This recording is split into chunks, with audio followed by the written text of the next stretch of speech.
आइए पवित्र गायत्री मंत्र का श्रद्धा और भक्ति के साथ में जाप करें।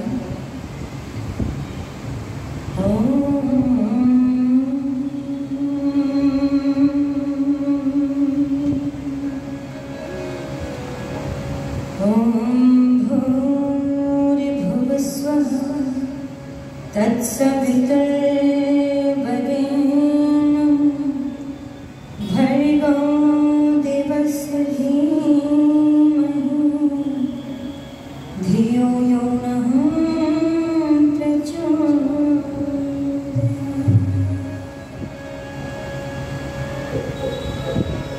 अग्ने मिले पुरोहितं यजस्य देव मृत्युजं होतारं रत्नधातम्।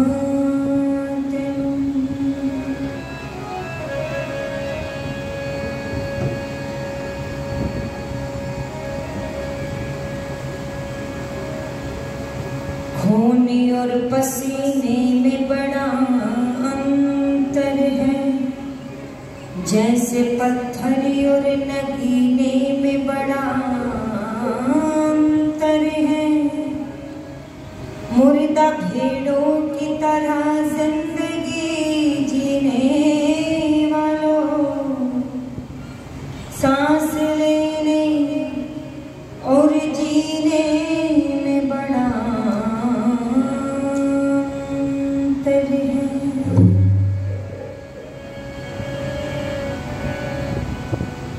हो दुनिया की बात माने, ऋषिवर की न माने। दुनिया की बात माने, ऋषिवर की न माने। दुनिया की बात माने, ऋषिवर की न माने। हमने कितनी बड़ी भूल की कर बैठे नादानी। दुनिया की बात मानी, ईश्वर की न मानी। दुनिया की बात मानी, ईश्वर की न माने।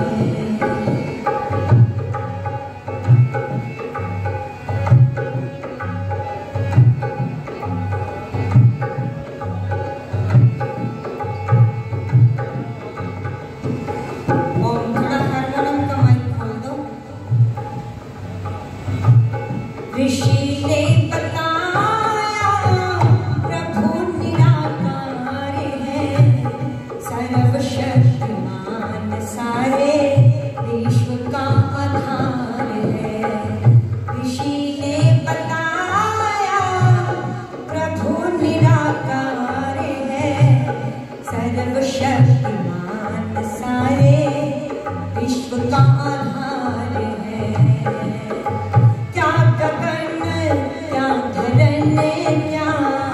हवा आग पानी, क्या गगन क्या धरन क्या हवा आग पानी।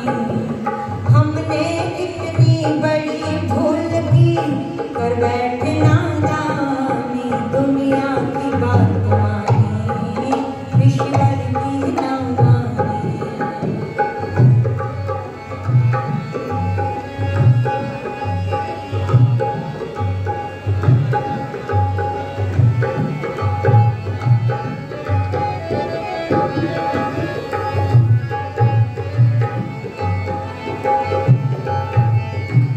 दिया हमको ढूंढ करके वैदिक खजाना, मगर हम निकले पीते ग्रंथों को माना।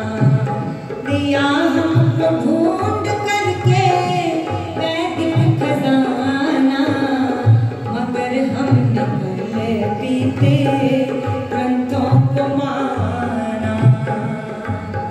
लिखी जिनमें भूतों और प्रेतों की कहानी, लिखी जिनमें भूतों और प्रेतों की कहानी। हमने कितनी बड़ी भूल की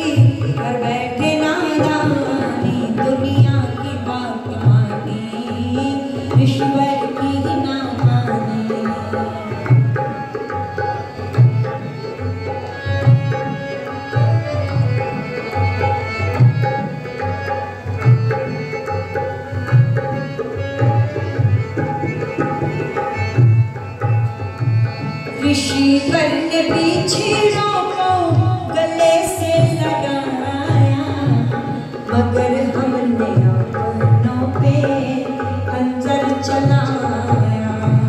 ऋषिवर ने बिछड़ों को गले से लगाया, मगर हमने अपनों पे खंजर चलाया। नहीं समझे इसमें क्या है लाभ और हानि, नहीं समझे इसमें क्या है लाभ और हानि। हमने कितनी बड़ी भूल की कर बैठे नादानी, दुनिया की बात मानी ऋषिवर की ना मानी।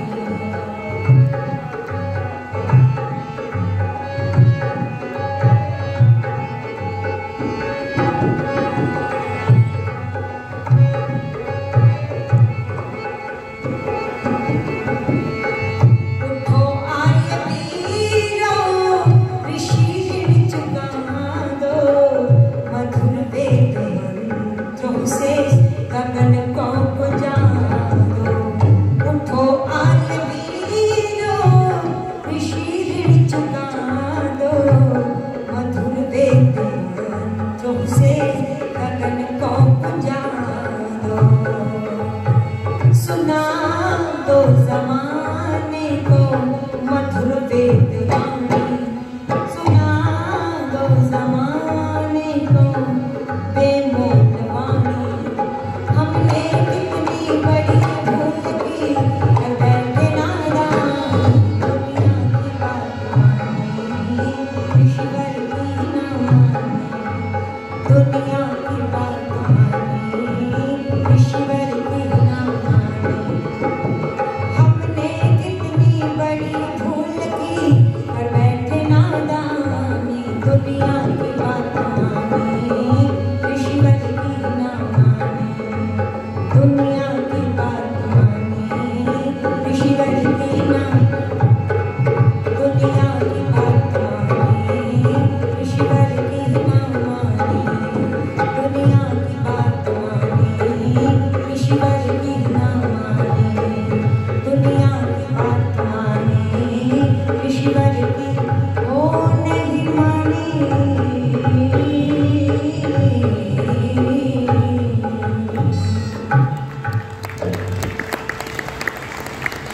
आप सभी का बहुत बहुत धन्यवाद।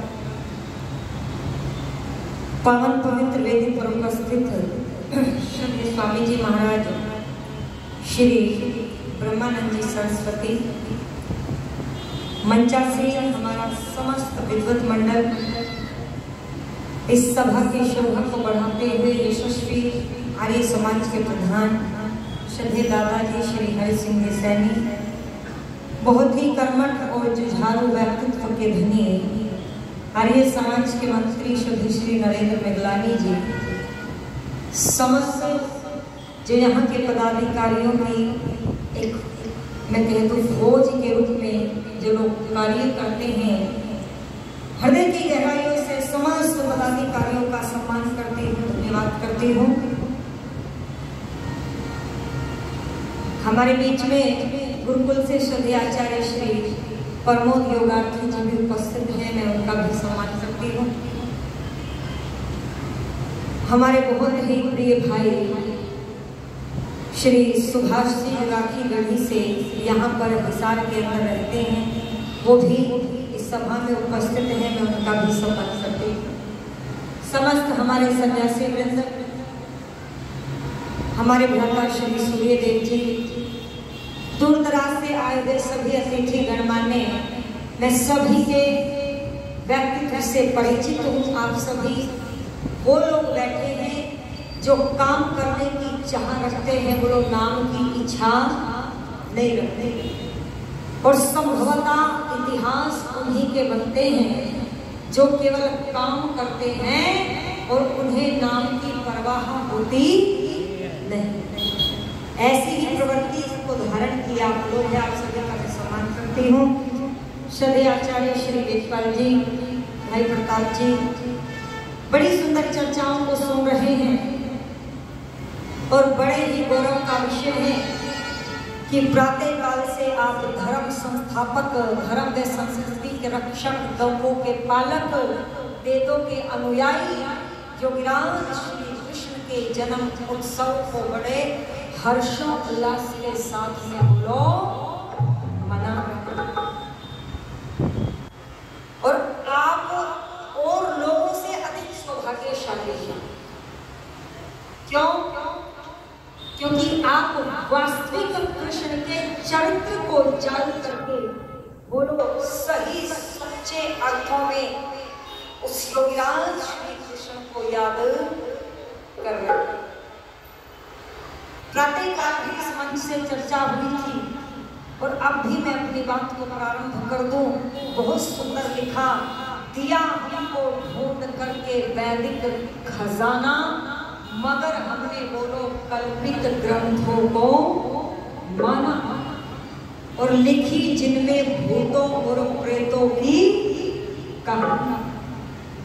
कुछ कहानियां समाज में आपने केवल सुनी है, उनका कोई साक्ष्य नहीं, कोई प्रमाण नहीं, कोई सबूत नहीं, लेकिन फिर भी आप आज देखते होंगे कि लोग उन पर अधिक विश्वास रखे हुए हैं। जैसे कि पीपल के वृक्ष के नीचे से नहीं निकलना चाहिए क्योंकि उस वृक्ष पर बोलो गर्दन कटा हुआ भूत रहता है। अच्छा, ये सुनी बातें या नहीं सुनी? और ईमानदारी से बताओ, क्या लोग इन बातों पर विश्वास नहीं रखते? रखते हैं। रात को आकर के कोई चुड़ैल सोते हुए महिलाओं की चोटियां काट करके ले गई, बोलो किसी ने भी प्रमाण मांगने की आवश्यकता समझी नहीं। अच्छा, बहुत सारे लोगों के घरों में तो कैमरे लगे होते हैं और सुविधाएं भी। अगर आपको चुड़ैल वास्तव में देखनी थी तो कैमरे लगाने चाहिए थे या नहीं चाहिए थे? पर हमने सुन लिया और मान लिया। लोगों ने कहा योगीराज श्री कृष्ण ने एक राधा नाम की स्त्री से प्रेम किया, रास लीलाएं की, और हमने किसी से बोलो सबूत मांगा नहीं, विश्वास कर दिया। और एक तरफ महर्षि स्वामी दयानंद सत्यार्थ प्रकाश में लिख लिख करके कह रहे हैं कि योगीराज श्री कृष्ण ने जीवन पर्यंत कोई बुरा कार्य किया नहीं, बोलो उस बात को मानने के लिए तैयार नहीं होते ही नहीं। और क्या कहते हैं कि नहीं, ऐसी बात नहीं। एक व्यक्ति ये समझाने के लिए कवि की कल्पना है, इसको अन्यथा मत लेना। जैसे आज देख रहे हैं लोग मंदिर में जा रहे हैं, मूर्तियों को देख देख करके बड़े खुश हो रहे हैं, जैसे बच्चे खिलौनों को देख करके खुश हो रहे हैं, ऐसे ही ये बुद्धि जीव उन खिलौनों को देख करके प्रसन्न हो रहा है। एक कहने लगा, भगवान कृष्ण मैं तेरा भक्त हूँ। अच्छा, तो फिर बोले क्या तुझे गौओं की दुर्दशा दिखाई नहीं देती?